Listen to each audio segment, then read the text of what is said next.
नमस्कार, स्वागत है आपका जनगणमन 24/7 पर, जो कि मेरा यूट्यूब चैनल है। आप उसे लाइक करें, सब्सक्राइब करें। और एक बहुत अहम खबर जिस पर बहुत कम लोगों की नजर गई है, और वो ये है कि लगातार सुप्रीम कोर्ट को मोदी सरकार ये बताने की कोशिश करती है कि अदालत उसके लिए मायने नहीं रखते।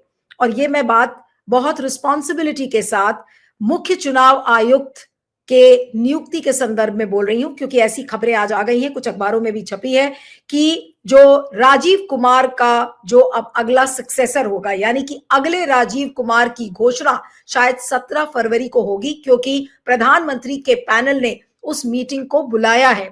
और राहुल गांधी, जो कि लीडर ऑफ द ऑपोजिशन है, उनके हवाले से, उनके कैंप से कई कांग्रेस लीडर्स ने इस बात को शेयर किया है कि किस तरीके से राहुल गांधी को बुलाया गया है। और राहुल गांधी के ऑफिस ने उनसे एक शॉर्टलिस्ट मांगी है। उस शॉर्टलिस्ट को वो कब देंगे ये देखना होगा, क्योंकि अगर बिल्कुल 11th आवर पर, लास्ट मोमेंट पर अगर उनको नामों की लिस्ट दी जाएगी, तो जाहिर सी बात है कि उतने नाम शॉर्टलिस्ट करना कम समय में वो मुमकिन नहीं होगा। और याद करिए, जब गोयल साहब का अपॉइंटमेंट हो रहा था तो अधीर रंजन चौधरी किस गुस्से से बाहर निकल कर आए थे। उन्होंने कहा कि ऐसी शॉर्टलिस्ट के क्या मायने हैं जब आप 3 घंटे पहले उस लिस्ट को देते हो, और हम कैसे वेट करेंगे, कैसे चेक करेंगे उन सारे नामों के जो एंटीसीडेंट्स हैं और उनका बैकग्राउंड कैसे हम चेक करेंगे। तो सवाल ये उठता है कि अभी 3 दिन पहले ही सुप्रीम कोर्ट ने ये कहा था कि एक याचिका जो एसोसिएशन फॉर डेमोक्रेटिक रिफॉर्म्स ने दाखिल की थी, और जो मुख्य चुनाव आयुक्त और चुनाव आयुक्तों की नियुक्ति वाली जो याचिका थी, उस पर जस्टिस सूर्यकांत ने कहा था 12 फरवरी को वो सुनवाई होनी थी। और उन्होंने कहा कि वो सुनवाई अब टालकर 19 फरवरी को हम करेंगे। लेकिन साथ में उन्होंने एक कैवियट डाला था। उन्होंने ये कहा कि अगर इस बीच सरकार कोई डिसीजन लेती है तो उसके सीरियस कॉन्सिक्वेंसेस होंगे। जस्टिस सूर्यकांत ने कहा था कि some firm consequences will follow if there is a decision by the central government. इस बात को उन्होंने बहुत साफ साफ कहा था। अब क्योंकि 18 तारीख को राजीव कुमार रिटायर हो रहे हैं, 17 तारीख को यह मीटिंग बुलाई गई है, और 19 फरवरी को उच्च अदालत में ये हियरिंग है।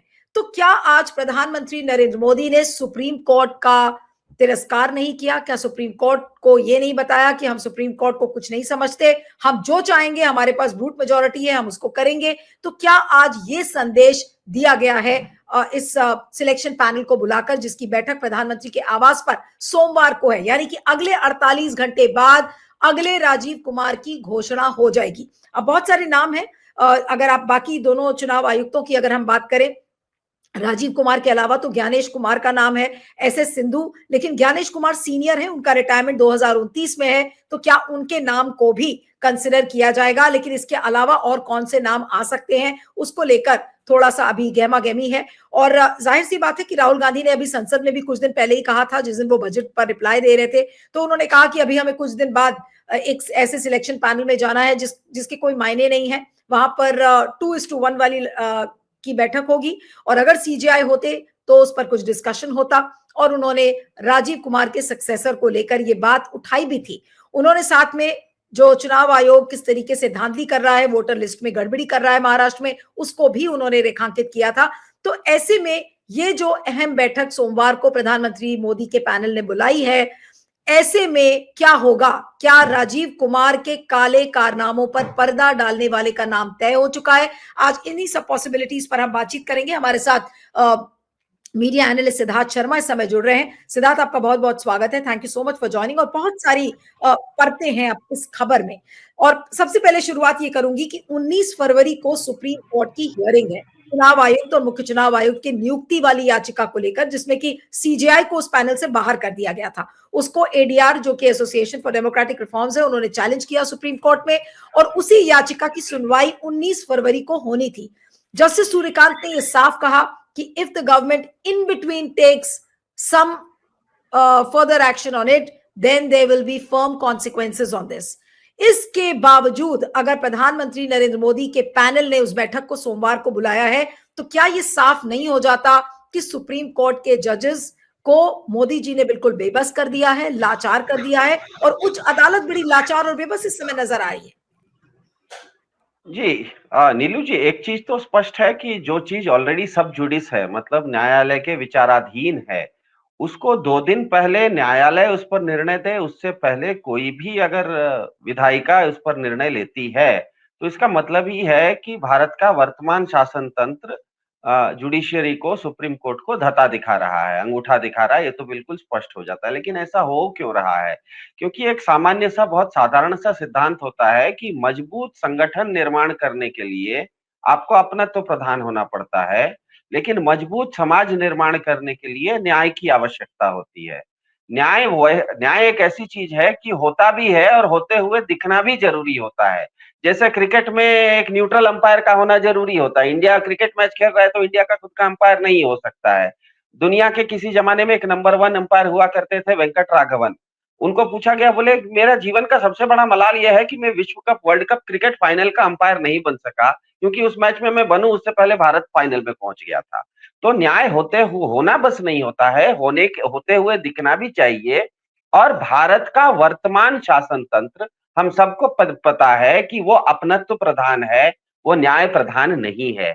इसीलिए मार्च 2023 में जब सुप्रीम कोर्ट ने निर्णय दिया कि चीफ इलेक्शन कमीशन का जो सिलेक्शन होगा, मतलब जो मुख्य चुनाव आयोग का सिलेक्शन होगा, उसमें प्रधानमंत्री होंगे, विपक्ष के नेता होंगे और चीफ जस्टिस ऑफ इंडिया होंगे, मतलब भारत के सबसे बड़े न्यायाधीश होंगे, जो कि अपने आप में निष्पक्ष होते हैं।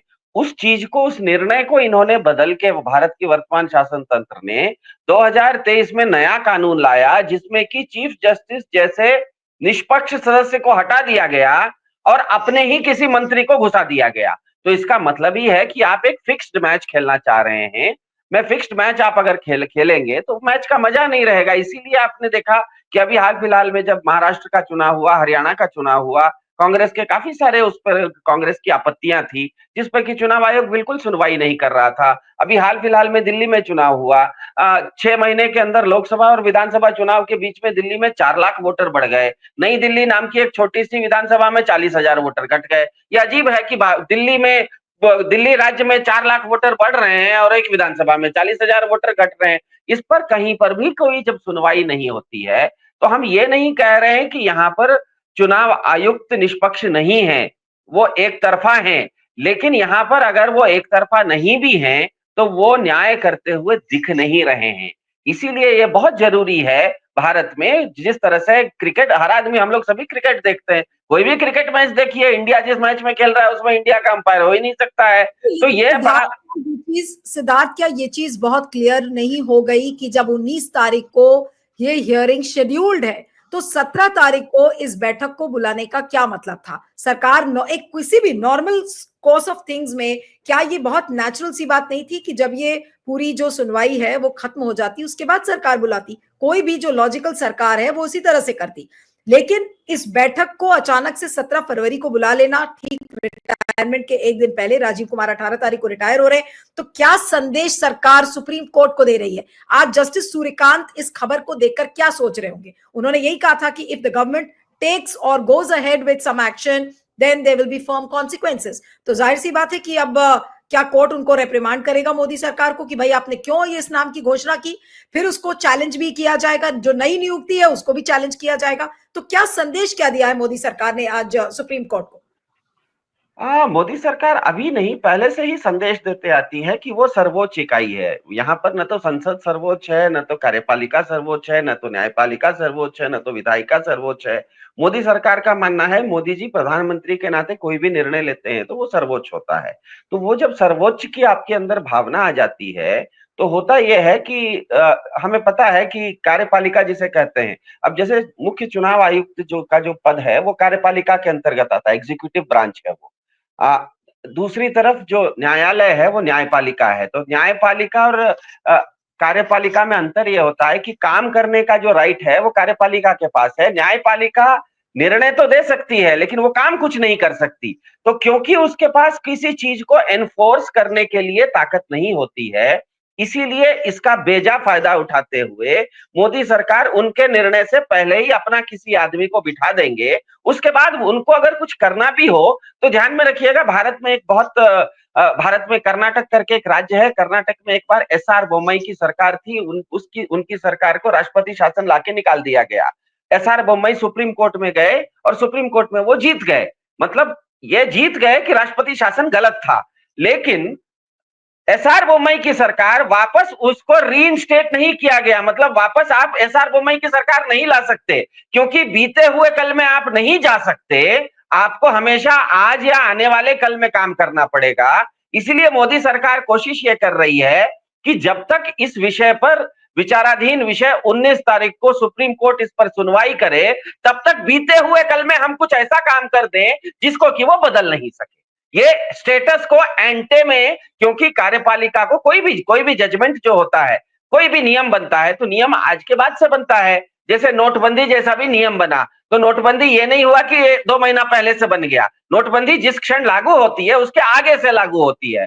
तो मोदी सरकार इस चीज को जानती है कि सुप्रीम कोर्ट कुछ निर्णय ले, उससे पहले मैं अगर एक दिन पहले जाके, पूर्व में जाके चीजों को बदल दूं, यथास्थिति को बदल दूं, तो सुप्रीम कोर्ट को दिक्कत हो जाती है। तो सुप्रीम कोर्ट को आप इसीलिए कह रहे हैं, सुप्रीम कोर्ट को आप दता बता रहे हैं, अंगूठा दिखा रहे हैं कि हम कर लेंगे, आप क्या कर लेंगे। लेकिन न्यायपालिका के अनुसार, जहां तक हमको इलेक्ट्रल बॉन्ड का मामला पता चला, न्यायपालिका के पास इतना अधिकार भी है कि अगर कोई कानून मतलब गलत है तो उसको असंवैधानिक भी घोषित कर सकते हैं, उसको पूरी तरह से रद्द भी कर सकते हैं। तो मेरे ख्याल से ये 18 तारीख को ये क्या करते हैं, 17 तारीख को और 19 तारीख को सुप्रीम कोर्ट क्या करता है, ये देखने लायक होगा। लेकिन सबसे बड़ी बात ये है कि फिर से मेरा मानना है कि भाजपा को ये समझना पड़ेगा कि वो इस देश में सरकार है। सरकार नाम की इकाई पूरे समाज की होती है। समाज आपको न्याय प्रधान व्यवस्था से ही चलाना पड़ता है। अपना तो प्रधान आप एक बहुत मजबूत भाजपा नाम का संगठन चला सकते हैं, लेकिन सरकार नाम की इकाई जो है ना, वो संगठन नहीं है। सरकार नाम की चीज समाज के लिए होता है, और समाज तभी निर्माण होता है जब न्याय प्रदान होगा। और बिल्कुल स्पष्ट बात है कि जब चुनाव होता है तो चुनाव में आपका जो अंपायर है वो अंपायर निष्पक्ष होगा, तभी तो होगा। बीसीसीआई कहे कि इंडिया और ऑस्ट्रेलिया का मैच होगा, उसमें इंडिया का ही अंपायर होगा, तब तो वो मैच का मजा नहीं रहेगा, और लोग उस मैच को निष्पक्ष होता हुआ मानेंगे नहीं। मैं यहाँ पर अंपायर की गलती नहीं कर रहा हूँ। अंपायर अगर पूरे दिल से भी करे तो लोगों को, देखने वाले को लगेगा कि ये अंपायर तो एक पक्ष का है।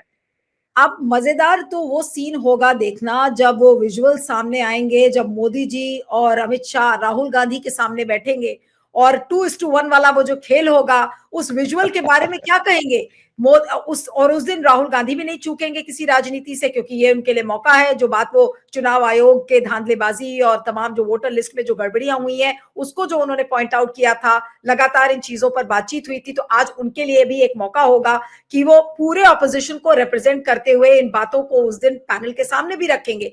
तो आपको क्या लगता है कि उस दिन की जो राजनीति है और जो राजनीतिक शक्ल राहुल बनाम मोदी जी की होगी, वो क्या होगी? क्या मोदी जी बिल्कुल पानी पानी हो जाएंगे राहुल गांधी के सामने? हो तो जाएंगे पानी पानी, लेकिन क्योंकि ये बंद कमरे के अंदर होगा, बाहर तो हमको दिखेगा नहीं। बाहर होगा ये कि राहुल गांधी 2 बनाम 1, क्योंकि वो अकेले होंगे, उनके सारे नामों को रिजेक्ट कर दिया जाएगा, जैसे इससे पहले भी रिजेक्ट किया था। और मोदी सरकार खुद प्रधानमंत्री और उन्हीं के कैबिनेट के मंत्री, अपने ही मंत्री, 2 अपने अगर जुड़ गए हैं तो तीसरा जो रहेगा ना, वो न्याय प्रधान भी होगा। तो 2 अपनों के बीच में न्याय हमेशा हल्का हो जाता है। 2 अपने रहेंगे और एक अकेला न्याय रहेगा। इसलिए राहुल गांधी बाहर आके अंदर की बातें कुछ बता सकते हैं कि किस तरह से हुआ। और अंदर ये भी सच है कि मीटिंग में राहुल गांधी अपने विषय को जब रखेंगे तो स्वाभाविक है कि आप जब सच बोलेंगे तो सामने वाले को सच का सामना, अगर आप दर्पण दिखा देंगे, आईना दिखा देंगे, तो उसका तो मुंह उतरेगा ही। लेकिन क्योंकि ये बंद कमरे के अंदर होगा, बाहर नहीं होगा, जैसे आपने देखा भारत के उपराष्ट्रपति ने कल शायद भोपाल में बड़ा मजेदार स्टेटमेंट दिया कि ये तो चुनाव निष्पक्ष होते हैं, इसमें तो विरोधी दल के भी लोग हैं। अरे भैया, 2 अपनों के बीच में एक अगर न्यायिक प्रधान बाहरी आदमी है तो वो तो हमेशा वोटिंग तो अपने रहेगा और एक अकेला रहेगा। तो इसमें आप निष्पक्ष इसको कैसे कह सकते हैं? निष्पक्ष तो तब होगा जब इसमें चीफ जस्टिस ऑफ इंडिया, जो पहला कानून था उसके अनुसार चीफ जस्टिस ऑफ इंडिया रहते, वो निष्पक्ष होता। या तो इससे पहले बहुत बार ये चर्चा हुई है कि भारत में एक स्वतंत्र लोकपाल होना चाहिए, क्योंकि स्वतंत्र लोकपाल की परिकल्पना इसीलिए थी कि इस तरह की चीजों में स्वतंत्र लोकपाल रहे। तो ये तो आश्चर्यजनक है। लेकिन 17 तारीख को भी इसमें राहुल गांधी उस बैठक से निकल के कुछ सच्चाई जो उन्होंने अंदर दिखाई है उसको लोगों को बताएं, ये आप आशा करते हैं। और 19 तारीख को सुप्रीम कोर्ट, क्योंकि उसने कह दिया है कि इस बीच में आपने अगर यथास्थिति का परिवर्तन किया तो इसके नतीजे बहुत गंभीर होंगे, कॉन्सिक्वेंसेस होंगे। तो अगर इन्होंने इस तरह का कोई एक यूनिलैटरल डिसीजन, जो इनको बुलडोजर चलाने का शौक होता है कि हम इधर बुलडोजर आज चला देते हैं और अपने नाम को किसी एक नए चुनाव आयोग के नाम को दो लोग मिलके, दो अपने लोग मिलके, मंत्री, प्रधानमंत्री और उनके अपने मंत्री मिलके अगर कोई नई नाम की घोषणा कर देते हैं, तो मेरे ख्याल से 19 तारीख को सुप्रीम कोर्ट इस पर गंभीरता से चिंतन करेगा। आपको क्या लग रहा है कि नामों में ये ज्ञानेश कुमार और एस एस सिंधु जो बाकी दो चुनाव आयुक्त हैं ये हो सकते हैं, या फिर जो ज्यादातर जो लाइक्लीहुड लग रही है कि एक ऐसे नाम पर मोदी साहब और शाह साहब ऐसे नाम पर मुहर लगाएंगे जो राजीव कुमार के काले कारनामों पर पर्दा डाल सके? क्योंकि कोई अगर ऐसा व्यक्ति आ गया जो कि राजीव कुमार की ही काली किताब खोल देगा, तब तो फिर ऐसी की तैसी हो जाएगी। तो क्या एक ऐसे नाम पर ही आपको लगता है कि मुहर लगने वाली है जो राजीव कुमार की पूरी इस काली किताब को बिल्कुल हमेशा के लिए बंद कर दे, खोले ही ना? मेरे ख्याल से भाजपा इकोसिस्टम को कल जो बीत गया, उनको कोई राजीव कुमार जी से कोई बहुत ज्यादा प्रेम होगा ये मुझे नहीं लगता है। उनका ये कोशिश हमेशा रहेगी, क्योंकि अब आने वाले समय में, आने वाले जितने भी भारत में चुनाव होने वाले हैं, इसमें हमको ध्यान में रखना है कि मोदी सरकार इससे 2025 से पहले जो 2 टर्म इसकी थी, जिसमें कि इसको पूरी तरह की मेजोरिटी अकेले भाजपा को थी, इस बार क्योंकि उसके पास अकेले मेजोरिटी नहीं है, उसको भी पता है कि अगर विपक्ष साथ हो जाता है और चुनाव ठीक से हो जाता है तो उसके हारने की संभावना बढ़ जाती है। ये सबको पता है। 2024 के लोकसभा चुनाव ने भी बता दिया, महाराष्ट्र चुनाव ने भी बता दिया, हरियाणा चुनाव ने भी बता दिया, और अभी हाल फिलहाल के दिल्ली चुनाव ने भी बता दिया। मैं सीटों की बात नहीं कर रहा हूं, मैं ये कह रहा हूं कि जहां पर भी विपक्ष साथ आ जाता है और चुनाव अगर निष्पक्ष हो जाते हैं तो भाजपा के जीतने की संभावना बहुत जल्दी से गिरने लग जाती है। तो भाजपा कोई अपने आदमी को लाएगा। फिर से मैं कह रहा हूं, अपने तो प्रधान पार्टी है, उसको उसको उसको एक अच्छा चुनाव आयोग नहीं चाहिए, चुनाव आयुक्त नहीं चाहिए, उसको अपना चुनाव आयुक्त चाहिए। तो जब अपना चाहिए तो उनकी पार्टी में उनका कहना है, भाजपा का कहना है कि दुनिया की सबसे बड़ी पार्टी है, दुनिया की सबसे बड़ी पार्टी अपने किसी भी अच्छे से अच्छे, सबसे निष्ठावान लॉयल कार्यकर्ता को बना सकती है। बनाने के लिए तो मेरे ख्याल से इसमें राजीव कुमार जी का उपयोग जितना भाजपा को करना था उसने कर लिया। राजीव कुमार जी के करतूतों को छुपाने के लिए भाजपा की कोई जिम्मेदारी नहीं बनती है। हाँ, भाजपा को ये चिंता जरूर है कि आने वाले समय में, क्योंकि भारत में स्पष्ट है कि भाजपा सब कुछ करते हुए भी 33-34% वोट शेयर से आगे नहीं जा पा रही है। तो कहीं पर भी भाजपा अकेले 50% वोट नहीं जीत रही है। तो भाजपा को पता है कि जहां पर भी विपक्ष साथ हो जाएगा और अगर चुनाव निष्पक्ष हो गए तो 50% से ज्यादा अगर विपक्ष के पास वोट आ गए तो उसके चुनाव हार जाएगी। इसीलिए वो राजीव कुमार के स्थान पर ऐसे किसी व्यक्ति को लाना पसंद करेगी जो कि उनका अपना निष्ठावान हो। इसीलिए मेरा कहना है भाजपा अपने किसी को लाएगी, अच्छे को लाना जरूरी भाजपा को नहीं लगेगा। एक आखिरी सवाल बस कि वाकई में ये जो पूरा खेल है अब ये किधर को जा रहा है, और अब क्या राजीव कुमार से कोई बड़ा राजीव कुमार आएगा, या फिर हम ये एक्सपेक्ट करें कि नहीं, जो बड़ा ईमानदार कोई व्यक्ति होगा, बहुत निष्ठावान होगा, बहुत ईमानदारी से अपना काम करेगा, या फिर अब हम हमेशा के लिए ये सोच ले कि अब जो मुख्य चुनाव आयुक्त होगा वो एक ऐसा व्यक्ति होगा जो कि सरकार के अंगूठे के नीचे ही हमेशा काम करेगा?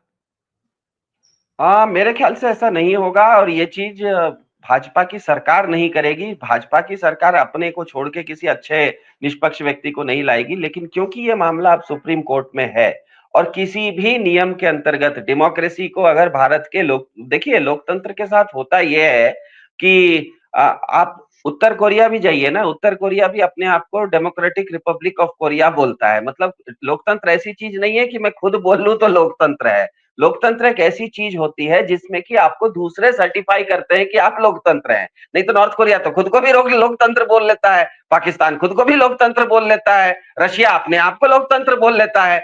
तो लोकतंत्र ऐसी भी तो होगा ना सिद्धार्थ, कि अब जो भी मुख्य चुनाव आयुक्त बनेगा, राजीव कुमार हो या राजीव कुमार से 10 गुना बड़ा कोई राजीव कुमार बनेगा, लेकिन पूरी चुनावी प्रक्रिया को बदलने की तैयारी में अब मोदी सरकार हो चुकी है। जो आप नॉर्थ कोरिया का कर रहे थे, कुछ लोग उसको रशिया से कंपेयर करते हैं कि भाई रशिया में और चाइना में जैसे चुनाव होते हैं अब वैसे ही हमारे यहाँ भी चुनाव होगा। तो क्या अब उसकी तैयारी और उसकी झलक हमें क्या सोमवार की बैठक में मिलेगी? इसकी झलक बिल्कुल स्पष्ट रूप से दिखेगी, क्योंकि भारत का वर्तमान शासन तंत्र भाजपा ये चाहती है। लेकिन मेरा ये मानना है कि सुप्रीम कोर्ट अब ये इन चीजों को इतनी आसानी से नहीं लेगा, क्योंकि उसको पता है कि डेमोक्रेसी या लोकतंत्र वो नहीं है जो मोदी सरकार कहती है। लोकतंत्र वो है कि जो दुनिया हमारे बारे में कहती है।